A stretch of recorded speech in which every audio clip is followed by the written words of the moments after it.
Hello friends, मैं उपस्थित हूँ आप लोगों के लिए कुछ नए और कुछ पुराने लेकिन मोस्ट इम्पॉर्टेंट क्वेश्चन के साथ। तो चलिए शुरुआत करते हैं आज के क्लास की। आज आपका पहला प्रश्न है, उत्तर प्रदेश में करैल, धौलका, लखनऊ 49 आदि और ललित सुरखा किस फल की प्रजाति है। ये कुछ फल की प्रजातियां हैं आपके सामने, जिसमें है करैल, धौलका, लखनऊ 49 और ललित सुरखा। आपको बताना है कौन से फल की प्रजाति है। याद रखें, एग्जाम में आया हुआ है ये। आपका पीसीएस, लोअर पीसीएस, समीक्षा अधिकारी सभी के लिए मोस्ट इम्पॉर्टेंट है। तो याद रखेंगे बच्चों, ये है अमरूद की प्रजाति। करैल, धौलका, लखनऊ 49 और ललित सुरखा, ये अमरूद की प्रजाति याद कर लीजिएगा, क्योंकि ये क्वेश्चन आ चुका है और आगे भी आने की संभावनाएं हैं। नेक्स्ट देखिए, वर्ष 1942 में भारत छोड़ो आंदोलन के समय उत्तर प्रदेश के किस शहर में राष्ट्रीय सरकार की स्थापना कर दी गई थी। आप सभी को पता है ये आंदोलन काफ़ी महत्वपूर्ण है और उसमें देश के बहुत सारे क्षेत्रों पर अपना स्वतंत्र छोटे छोटे राज्य की स्थापना या राष्ट्रीय सरकार की स्थापना कर लिया गया था। तो आपको बताना, उत्तर प्रदेश में किस शहर में राष्ट्रीय सरकार बनाई गई थी। 42 में। तो याद रखिएगा, बा से 42 और बा से बलिया। ऑप्शन आप देख लीजिए, बलिया बहुत इंपॉर्टेंट है। नेक्स्ट देखिए, चीनी चंपा, दूध सागर, अल्फान व अधेश्वर उत्तर प्रदेश में पाई जाने वाली किस फल की प्रजाति है। शानदार प्रश्न है बच्चों। चीनी चंपा, दूध सागर, अल्फान व अधेश्वर उत्तर प्रदेश में पाई जाने वाली किस फल की प्रजाति है। आप लोग गेस भी नहीं कर पाएंगे, क्योंकि ये बहुत ही शानदार है। आप देख सकते हैं कौन सा है फल, केला है ये। ऑप्शन आप देख लीजिएगा, बहुत इंपॉर्टेंट है। उत्तर प्रदेश में सबसे ज़्यादा वर्षा किस क्षेत्र में होता है। अगर जिला पूछे तो आपका गोरखपुर हो जाएगा। क्षेत्र पूछ रहा है बच्चों, तो कौन सा क्षेत्र हो जाएगा। तो आप सभी को पता है, क्षेत्र की बात करेंगे तो आपका तराई क्षेत्र हो जाएगा, और अगर जिला बात करेंगे तो फिर आप सभी को पता है। नेक्स्ट क्वेश्चन भी बहुत ही शानदार है, आयोग ने कई बार पूछा है। परवा, जिसको पड़वा भी कहते हैं, मार, जिसको भांड भी कहते हैं, भोटा, राकर या राकड़ किसके प्रकार हैं, किस चीज़ के प्रकार हैं ये। और ये क्वेश्चन भी आया हुआ है कि किसके प्रकार हैं और कहाँ पाए जाते हैं। तो ये हैं आपकी मिट्टियों के प्रकार जो पाए जाते हैं बुंदेलखंड में। उत्तर प्रदेश में बहने वाली कौन सी नदी प्राणदायिनी, मुक्तिदायिनी तथा पवित्र नदी के नाम से जानी जाती है। आज का सबसे आसान प्रश्न है। कुछ प्रश्न मैंने बहुत ही आसान रखे हैं और कुछ प्रश्न आपके लिए बिल्कुल नए हैं। तो गंगा। नेक्स्ट क्वेश्चन के साथ हम लोग आगे बढ़ेंगे। उत्तर प्रदेश में स्थित अयोध्या मंडल में कितने ज़िले शामिल हैं। जो कि अयोध्या जो है, इसमें फैजाबाद को भी शामिल कर लिया गया है, इसलिए अयोध्या काफ़ी चर्चाओं में रहा। तो अभी आपका फैजाबाद मंडल जो है ये अयोध्या मंडल के नाम से हो गया है। तो आपको बताना है कि इस अयोध्या मंडल में कितने ज़िले हैं, एग्ज़ाम में आ सकता है और उन ज़िलों का नाम भी पूछ सकता है कि कौन सा ज़िला शामिल है या कौन सा ज़िला शामिल नहीं है। तो बच्चों क्वेश्चन को ध्यान से देखिएगा। तो याद रखेंगे, इसमें टोटल 5 ज़िले शामिल हैं। और 5 ज़िलों में कौन कौन शामिल है, तो एक तो आपका अयोध्या खुद है, इसके अलावा अम्बेडकर नगर, सुल्तानपुर, अमेठी और बाराबंकी। ये 5 ज़िले मिला करके अयोध्या मंडल बनाया गया है। इनके नाम ध्यान दीजिएगा बच्चों, अयोध्या, अम्बेडकर, सुल्तानपुर, अमेठी। उत्तर प्रदेश में काबर, करेल किस प्रकार की मृदा के स्थानीय नाम है। किस प्रकार के मृदा को स्थानीय रूप से काबर और करेल कहा जाता है। और ये प्रश्न भी आया हुआ है उत्तर प्रदेश पीसीएस और समीक्षा अधिकारी में। तो याद रखें, काली मिट्टी की काली जो मृदा होती है उसी को काबर या करेल या करैल कहा जाता है उत्तर प्रदेश में। प्रयागराज मंडल में कितने ज़िले हैं। आपको पता है कि इसका नाम भी बदला गया, इलाहाबाद से प्रयागराज किया गया है। तो आपको बताना इस मंडल में कितने ज़िले हैं और उनके नाम याद हों तो और भी अच्छी बात है। तो याद रखेंगे बच्चों, इसमें जो मंडल हैं उनकी संख्या आई थिंक 4 है। देखिए 4 मंडल हैं। प्रयागराज है, कौशाम्बी है, प्रतापगढ़ है और फतेहपुर। एक तो प्रयागराज खुद है, इसके अलावा कौशाम्बी, प्रतापगढ़ और आपका फतेहपुर है। याद रखेंगे, मोस्ट इम्पॉर्टेंट। उत्तर प्रदेश का सर्वाधिक विस्तृत पक्षी विहार का क्या नाम है? उत्तर प्रदेश में बहुत ही बड़ा पक्षी विहार है, एक सबसे बड़ा पक्षी विहार, उसका नाम बताना है। और आप सभी को पता है कि वो कौन सा पक्षी विहार है, वो है आपका लाख बहोसी पक्षी विहार। और ये कौन से ज़िले में है, कमेंट करेंगे बच्चों, ये भी एग्ज़ाम में आता है। तो ये ज़िला अगर पूछ ले तो आप सभी को पता है कन्नौज ज़िले में है। चकबंदी योजना उत्तर प्रदेश में कब शुरू हुआ? आपको बताना है उत्तर प्रदेश में चकबंदी योजना की शुरुआत कब की गई थी। ये भी ईयर याद रखेंगे बच्चों, किसान बही हो या चकबंदी हो, किसान मित्र हो, या इस तरह के जितने महत्वपूर्ण इवेंट होते हैं वो बहुत ज़्यादा पूछे जाते हैं। तो 1954 की घटना है ये। मौदहा एवं मूसाखंड बांध क्रमशः किस नदी पर बनाया गया है? आपको बताना है मौदहा एवं मूसाखंड बांध क्रमशः किस नदी पर बनाया गया है। आपको नदियों का नाम बताना है, बिकॉज यहाँ पे दो आपके बांध हैं और एक किन नदियों पर बने हैं, जिसमें मौदहा है और मूसाखंड है। तो याद रखेंगे, बहुत इंपॉर्टेंट है आपके लिए, बिल्कुल नया है। बिरमा नदी है और कर्मनासा नदी, बिरमा एवं कर्मनासा नदी पर बना है मौदहा और मूसाखंड बांध। इंपॉर्टेंट है बच्चों। गोकुल बैराज का निर्माण किस जिले को जलापूर्ति के लिए किया गया है? गोकुल जो बैराज है ये किस लिए बनाया गया है, किस ज़िले में इससे जलापूर्ति होगा, जल की आपूर्ति की जाएगी बच्चों? तो नाम से आप क्या बता सकते हैं? नाम से पता चल रहा है लेकिन नाम से आपका ये बिल्कुल मैच नहीं करेगा, कानपुर है। उत्तर प्रदेश में सर्वप्रथम किस वन्यजीव विहार की स्थापना हुई? सबसे पुराने वन्यजीव विहार का नाम बताएं बच्चों। मैं पढ़ा चुकी हूँ, सबसे बड़ा, सबसे छोटा, सबसे पुराना पक्षी विहार भी। तो आप सभी को मैंने बताया था कि ये आपका चंदौली में है, चंद्रप्रभा वन्यजीव विहार। स्थापना ईयर भी आप लोगों को पता है, वो भी बताई हूँ, बताएं। गंगा जल पेयजल परियोजना से किन नगरों को लाभ मिल रहा है? गंगा जल पेयजल परियोजना से किन नगरों को लाभ मिल रहा है बच्चों, आपको ये बताना है। और ये भी इम्पॉर्टेंट है, आपका जो दिल्ली के पास का इलाका है यानी कि नोएडा और गाज़ियाबाद को इस परियोजना से पानी उपलब्ध कराया जा रहा है। किस परियोजना में उत्तर प्रदेश, बिहार व नेपाल सम्मिलित हैं? कौन सी ऐसी परियोजना है जिसमें आपका उत्तर प्रदेश, बिहार और साथ ही नेपाल भी सम्मिलित हैं? आपको उस परियोजना का नाम बताना है, इम्पॉर्टेंट है, तो ध्यान से उत्तर दीजिएगा। चलिए, आज मैं थोड़ा स्लो चल रही हूँ, कल बहुत फास्ट हो गया था। तो आपके गंडक परियोजना में ये तीनों जो है शामिल हैं। देश की कुल कृषि योग्य भूमि का कितना प्रतिशत भाग उत्तर प्रदेश में स्थित है? देश की जो कुल कृषि भूमि है, अगर आप उसे 100% मान लें तो उसमें से कितने परसेंट जो लैंड है वो यूपी के पास है, आपको ये बताना है।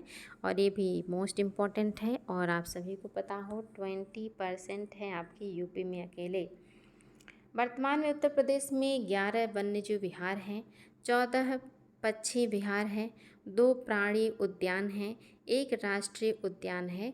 आपको बताना है टाइगर रिजर्व कितने हैं उत्तर प्रदेश में वर्तमान में। इम्पॉर्टेंट है बच्चों, ध्यान से उत्तर दीजिएगा। वर्तमान में उत्तर प्रदेश में कितने टाइगर रिजर्व हैं, बाकियों की संख्या याद कर लीजिएगा, बाकी भी आपके लिए महत्वपूर्ण फैक्ट रहने वाले हैं। तो याद रखेंगे, टाइगर रिजर्व 4 हैं आपके, 4 टाइगर रिजर्व हो गए हैं वर्तमान में उत्तर प्रदेश के। अशफाक उल्ला खां प्राणी उद्यान उत्तर प्रदेश के किस जिले में स्थित है बच्चों? आपको बताना है अशफाक उल्ला खां प्राणी उद्यान उत्तर प्रदेश के किस जिले में है। ये भी आपके लिए काफ़ी महत्वपूर्ण है, याद रखेंगे। आपका जो सही है वो है गोरखपुर, गोरखपुर में है ये प्राणी उद्यान। उत्तर प्रदेश में किस स्थान का दशहरी आम विश्व प्रसिद्ध है? उत्तर प्रदेश का कौन सा स्थान है जहाँ का दशहरी आम पूरे विश्व में प्रसिद्ध है? तो आप सभी को पता है मलिहाबाद, और मलिहाबाद कहाँ है? आपके लखनऊ। देश में 18 रेलवे जोन हो गए हैं, जिनमें से कितने रेलवे जोन की लाइन उत्तर प्रदेश से गुजरती है? आपको बताना है पूरे इंडिया के जो रेलवेज़ हैं इनको 18 जोन में बांट दिया गया है। इसमें से कितने जोन हैं जिनकी रेलवे लाइन यूपी से गुजरती है? ये भी आपके लिए महत्वपूर्ण है बच्चों। टोटल 5 आपके जोन के रेलवे लाइन उत्तर प्रदेश से गुजरते हैं, 5। उत्तर प्रदेश में सरसों की कृषि किस मौसम में की जाती है? आप सभी को पता है ये कौन से मौसम की फसल है। तो खरीफ, जायद, रबी में से आप सभी को पता होगा रबी की फसल में आता है ये। पूर्वी औद्योगिक गलियारा व पश्चिमी औद्योगिक गलियारा का जंक्शन कहाँ है? पूर्वी औद्योगिक गलियारा और आपका जो उत्तर दक्षिण गलियारा है, इसका जंक्शन कहाँ है, कहाँ पे मिलेगा? तो ये आप सभी को पता होगा, ये आपके दादरी में होगा, दादरी में होगा बच्चों। चुनार किस उद्योग के लिए प्रसिद्ध है? चुनार आप सभी को पता है बहुत जो है ज़्यादा यहाँ पे अच्छे अच्छे पत्थर पाए जाते हैं, चूना पत्थर। तो चुनार में चूना पत्थर है तो क्या बनेगा? सीमेंट उद्योग। उत्तर प्रदेश के किस नगर में देश का तीसरा रेल कोच फैक्ट्री की स्थापना किया जा रहा है? इंडिया की तीसरी रेल कोच फैक्ट्री बन रही है, यूपी की कौन से नगर या ज़िले में बन रही है? आपको उसका नाम बताना है बच्चों। शानदार प्रश्न है, याद रखिएगा। तीसरा है बट कहाँ है? रायबरेली में। उत्तर प्रदेश में जिला योजना समितियों का गठन कब किया गया? उत्तर प्रदेश में जिला योजना समितियों का गठन कब किया गया बच्चों? ये क्वेश्चन भी आपके लिए इम्पोर्टेंट है, नया भी होगा। 1999 ईस्वी में। उत्तर प्रदेश में कुल कितने आर्थिक क्षेत्र हैं? आपको बताना उत्तर प्रदेश को कितने आर्थिक क्षेत्रों में बांटा गया है। तो आप लोगों को अच्छे से पढ़ाई हूँ। सबसे जो डेवलप है पश्चिमी क्षेत्र है आर्थिक रूप से, जिसमें सबसे ज़्यादा ज़िले हैं 30। उसके बाद पूर्वी है जिसमें आपका 29 या 8 ज़िले हैं, 28।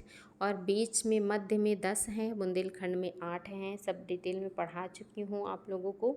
तो ये देखिए 4 हैं आपका, पूर्व, पश्चिम, दक्षिण और मध्य। उत्तर प्रदेश में योजना आयोग का गठन कब किया गया? उत्तर प्रदेश में योजना आयोग का गठन कब किया गया बच्चों? क्योंकि पंचवर्षीय योजना यहाँ भी लागू थी, तो 1971 की घटना है ये। उत्तर प्रदेश में द्विसदनीय व्यवस्थापिका है, पहली है विधानसभा तो दूसरी कौन सी है? बहुत आसान प्रश्न है, आप सभी को पता है। पहली है विधानसभा तो दूसरी है विधान परिषद। उत्तर प्रदेश में प्रथम विकलांग विश्वविद्यालय कहाँ स्थापित किया गया? आप सभी को बताना है। उत्तर प्रदेश में पहला विकलांग विश्वविद्यालय कहाँ बनाया गया? तो निश्चित ही चित्रकूट में बना है, ये एग्जाम में बहुत बार आया है। भातखंडे संगीत संस्थान लखनऊ डीम्ड विश्वविद्यालय किस वर्ष बन गया? भातखंडे जो संगीत संस्थान है, इसको कब से लखनऊ डीम्ड विश्वविद्यालय कहा जाने लगा? मोस्ट इम्पॉर्टेंट है बच्चों, ये जो आपका भातखंडे है, पहले आपका ये 1926 में जब स्थापित हुआ था तब ये भातखंडे नहीं था। 1960 में इसको भातखंडे कहा जाने लगा और 1960 के बाद अभी इसका फिर से नाम बदल गया है। और ये परिवर्तन आपका लेटेस्ट हुआ है और ये हुआ है 2001 में, जब से ये डीम्ड बन गया। चौधरी चरण सिंह स्टेडियम उत्तर प्रदेश के किस जिले में अवस्थित है? बताएंगे बच्चों। चौधरी चरण सिंह स्टेडियम तो देख लीजिए मुजफ्फरनगर में है, मुजफ्फरनगर में है बच्चों, याद रखेंगे।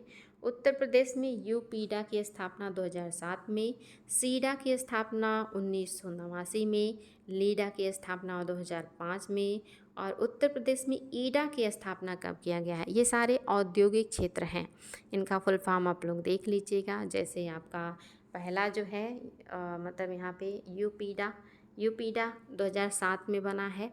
ये आपका जो है क्या कहते हैं, नोएडा से यमुना एक्सप्रेसवे जो है उसी का नाम है। और आपका ईडा का आपको बताना है। अगर गीडा पूछता तो आप वो जानते ही हैं, लेकिन हालांकि क्वेश्चन है इसलिए नहीं बताऊंगी। तो याद रखेंगे ईडा की स्थापना पूछ रहा है तो ये 2001 में बना है बच्चों। सबका स्थापना ईयर याद कर लीजिएगा, इम्पोर्टेंट है। राधा स्वामी मठ का मुख्य केंद्र दयाल बाग उत्तर प्रदेश के किस जिले में स्थित है? राधा स्वामी जो मठ है इसका मुख्य केंद्र दयाल बाग उत्तर प्रदेश के किस जिले में है? तो दयाल बाग आपके आगरा में है। मथुरा किस महाजनपद की राजधानी थी? आप सभी को 16 महाजनपद पढ़ाई हूँ, तो मथुरा सूरसेन जो है महाजनपद की राजधानी थी। उत्तर प्रदेश में गीडा की स्थापना कब और कहाँ हुआ था? या ये सभी को पता है, गीडा मतलब आपका गोरखपुर औद्योगिक प्राधिकरण जो डेवलपमेंट के लिए बनाया गया, इसी को गीडा कहा जाता है। 1989 में बना था ये। उत्तर प्रदेश में, अच्छा ये क्वेश्चन 2 बार हो गया क्या? हाँ ये क्वेश्चन 2 बार हो गया बच्चों, 2001। तो अच्छा यहाँ पे नंबरिंग नहीं है, ठीक है, इसको जाने दीजिए। इसको तो देख लिया आप लोगों ने। गंगा यमुना नदियों में मिलन स्थल को उत्तर प्रदेश में किस नाम से पुकारा जाता है? तो ये तो वैसे भी बता लेते हैं आप लोग, संगम कहा जाता है, आसान था। लाल मृदा उत्तर प्रदेश के किन जनपदों में मुख्य रूप से पाई जाती है? उत्तर प्रदेश के किन जनपद में आपकी जो लाल मिट्टी है वो पाई जाती है, रेड सॉइल पाई जाती है? तो ये पाई जाती है आपकी मिर्ज़ापुर और सोनभद्र में। उत्तर प्रदेश का कौन सा जनपद सर्वाधिक वनाच्छादित है? कौन से जनपद में सबसे ज़्यादा वन है? और ये बहुत ही शानदार प्रश्न है बच्चों। वो जनपद जो है उसमें वन क्षेत्रफल में भी सबसे ज़्यादा है और प्रतिशत में भी सबसे ज़्यादा है। तो कौन सा हो सकता है? जहाँ जनजातियाँ संख्या और प्रतिशत में सबसे ज़्यादा है, वहीं पे वन भी क्षेत्रफल और प्रतिशत में सबसे ज़्यादा है। अब आपको पता चल चुका है, वो सोनभद्र है।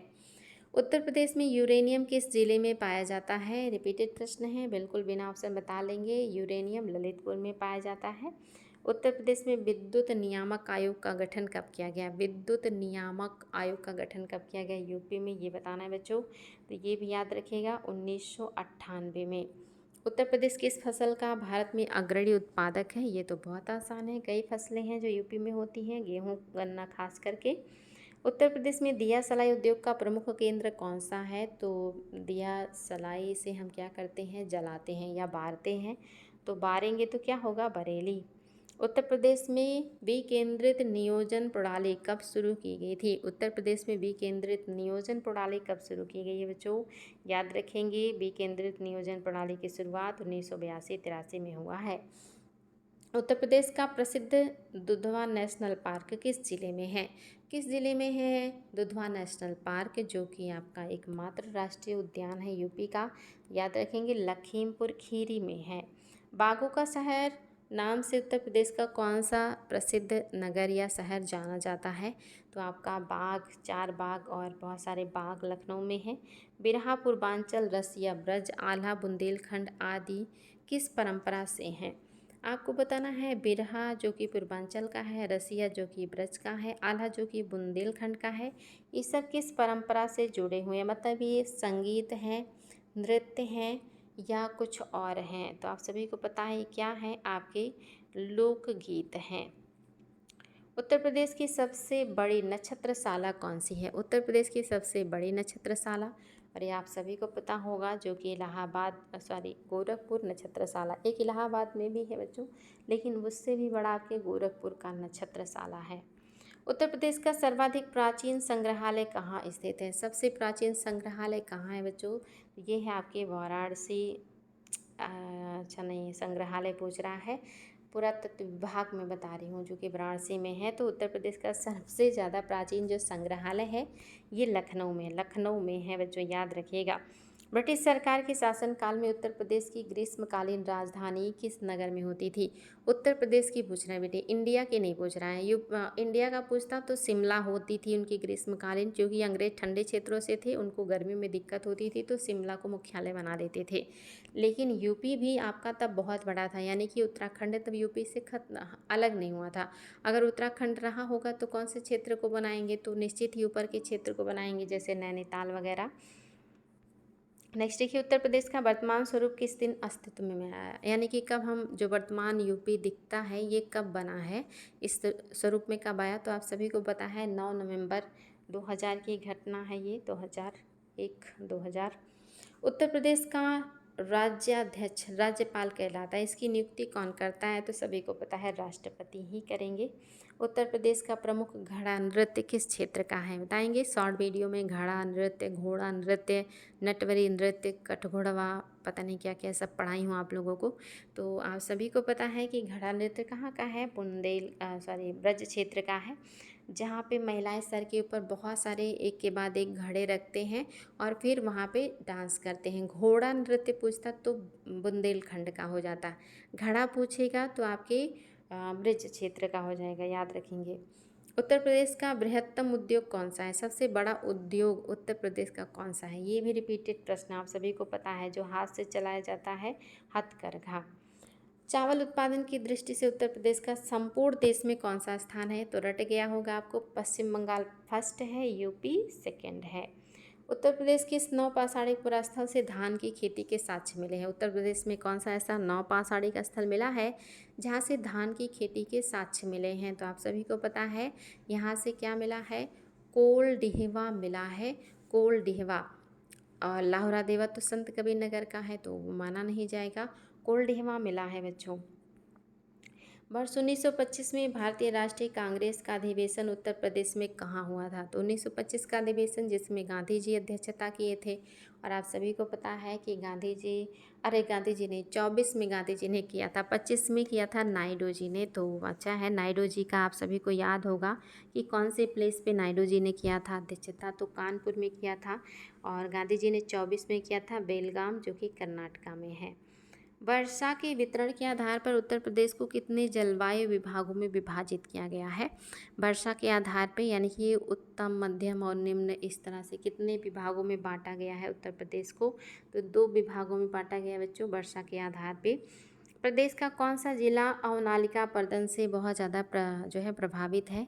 तो अवनालिका आप सभी को पता है, वो नदी जो बीहड़ों का और अवनालिका का निर्माण करती है, वो चंबल नदी है और वो आपकी आगरा इटावा के क्षेत्र में बहती है, तो इटावा आगरा। वर्तमान में उत्तर प्रदेश में कितने राष्ट्रीय उद्यान हैं? आज ही की क्लास में पढ़ा चुकी हूँ आप लोगों को, मात्र एक ही राष्ट्रीय उद्यान है, दुधवा राष्ट्रीय उद्यान। उत्तर प्रदेश में सर्वप्रथम किस पक्षी विहार की स्थापना हुई? ओ, ये तो रिपीटेड प्रश्न हो गया सर। अच्छा, पक्षी विहार पूछ रहा है, वो वन्य जीव विहार था, सॉरी। वन्य जीव विहार पूछे तो चंद्रप्रभा, लेकिन यहाँ पे पक्षी विहार पूछ रहा है तो आपको ये बताना है, और वो कौन सा हो सकता है? जो उन्नाव में है बच्चों, उन्नाव में है आपका नवाबगंज पक्षी विहार, ये सबसे पुराना पक्षी विहार है। हरदुआगंज ताप विद्युत गृह कहाँ पर स्थित है? हरदुआगंज ताप विद्युत आपका जो गृह है ये अलीगढ़ में है। उत्तर प्रदेश में किसान मित्र योजना कब शुरू किया गया है? ये डेट और ईयर दोनों याद रखिएगा, और आपको रट भी गया होगा क्योंकि मैं ये क्वेश्चन 2 से 3 बार करा चुकी हूँ। तो 2001 की घटना है, लेकिन अगर डेट पूछे तो 18 जून 2001, 18 जून 2001, ये रट लीजिएगा। आई थिंक किसी क्लास में मैंने 2002 करा दिया था, तो उसको ध्यान मत दीजिएगा, 18 जून 2001। उत्तर प्रदेश में प्रमुख रूप से आम की किन 2 किस्मों का उत्पादन होता है? आम की कौन सी 2 किस्में हैं जिनका उत्पादन उत्तर प्रदेश में बहुत बड़े पैमाने पे होता है? तो एक तो दशहरी है, आप सभी को पता है, दशहरी, नीलम, और इसके अलावा कुछ और भी प्रजातियां हैं जैसे चौसा, दशहरी, चौसा, नीलम, ये प्रजातियां बहुत ज़्यादा उत्पादन किया जाता है। दशहरी और चौसा आपके यहाँ बहुत ज़्यादा मिलता भी है। अमरूद उत्पादन के लिए शहरों का कौन सा जोड़ा प्रसिद्ध है? अमरूद उत्पादन में शहरों का कौन सा जोड़ा प्रसिद्ध है? तो एक तो आपका इलाहाबाद ही है जो कि बहुत ज़्यादा प्रसिद्ध है, और दूसरा बरेली। उत्तर प्रदेश के किस स्थान पर रेशमी साड़ियाँ बनती हैं? यूपी में रेशमी साड़ियाँ एक तो आपका बनारस में ही बनता है और दूसरा मेरठ।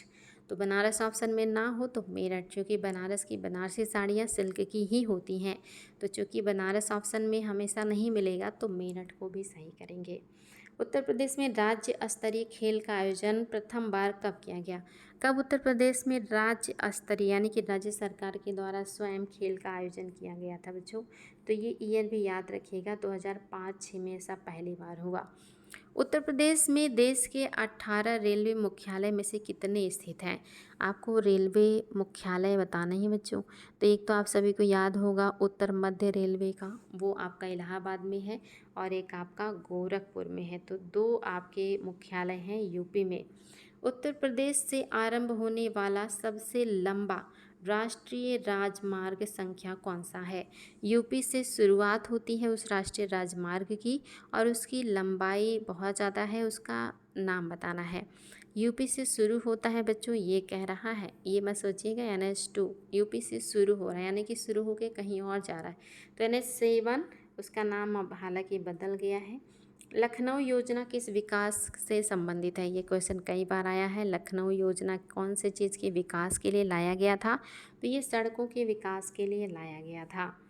नेक्स्ट है, उत्तर प्रदेश के किस जिले में सबसे ज़्यादा वर्षा होती है? लीजिए, जिला भी आ गया, क्षेत्र भी आ गया, तो आपका क्षेत्र और जिला दोनों ही क्लियर हो चुका है बच्चों। तो सबसे ज़्यादा और सबसे कम दोनों एक ही क्वेश्चन, एक ही में बताना है। अच्छा, सबसे कम तो आप बता ही दीजिए। सब सर्वाधिक वर्षा और सबसे कम, दो उत्तर इस क्वेश्चन में है। सबसे ज़्यादा सबसे कम वर्षा कौन से ज़िले में होता है? तो गोरखपुर, मथुरा। गोरखपुर में सबसे ज़्यादा और सबसे कम मथुरा। और अगर क्षेत्र की बात करेगा तो तराई। यमुना एक्सप्रेस वे किन दो नगरों के बीच है? यमुना एक्सप्रेस वे किन दो नगरों के बीच है बच्चों? तो याद रखेंगे आगरा और नोएडा। उत्तर प्रदेश का रेलवे लाइन की लंबाई के आधार पर देश में कौन सा स्थान है? उत्तर प्रदेश का जो स्थान है रेलवे की लंबाई के आधार पे वो इंडिया में किस प्लेस पे है? तो सबसे ज़्यादा रेलवे लाइन है आपकी यूपी में, यानी कि प्रथम स्थान पर है।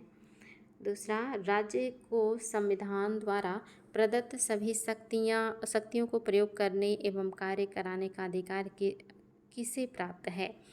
राज्य को संविधान द्वारा प्रदत्त सभी शक्तियों को प्रयोग करने एवं कार्य कराने का अधिकार किसे प्राप्त है? कौन सा व्यक्ति है जिसके पास ये पावर है कि संविधान के अकॉर्डिंग जितनी भी चीज़ें हैं वो काम करा सकता है? तो वो है मंत्रिमंडल।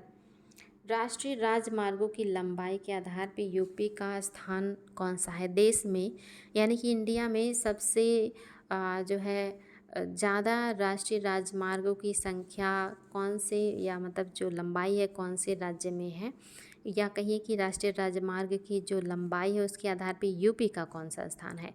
तो इसमें बच्चों आपका यूपी दूसरे स्थान पे आएगा, क्योंकि पहले स्थान पे महाराष्ट्र आ जाता है। तो राष्ट्रीय राजमार्गों में महाराष्ट्र पहले स्थान पे है, लेकिन जब राज्य राजमार्ग की बात आती है तब यूपी प्रथम स्थान पे हो जाता है। उत्तर प्रदेश में, अच्छा इसका उत्तर तो आप सभी ने देख लिया। उत्तर प्रदेश में उर्दू को द्वितीय राजभाषा कब घोषित किया गया है? तो इसको पढ़ लीजिएगा। 1989 में उर्दू को द्वितीय राष्ट्रीय मतलब राजभाषा जो है इसे बनाया गया था। उत्तर प्रदेश में 88 लाख ऋषियों की तपोभूमि किसे कहा जाता है? 88 लाख कहें या 88,000? याद रखेंगे बच्चों, ये कौन से ज़िले को या नगर को 88,000 ऋषियों का तपोभूमि कहा जाता है? यहाँ पे 88,000 होगा बच्चों, 88 लाख नहीं होगा। तो 88,000 ऋषियों की तपोभूमि नैमिषारण्य को कहा जाता है बच्चों। इसका उत्तर भी आप लोगों ने देख लिया। क्या बात है, आज आप लोगों को बहुत ढेर सारे फायदे मिल रहे हैं। उत्तर प्रदेश राज्य खेलकूद परिषद का गठन कब किया गया है? तो उत्तर प्रदेश राज्य खेलकूद परिषद का गठन किया गया बच्चों 1955 और 56 में। अब इधर लग रहा है आप लोग सब देख लेंगे।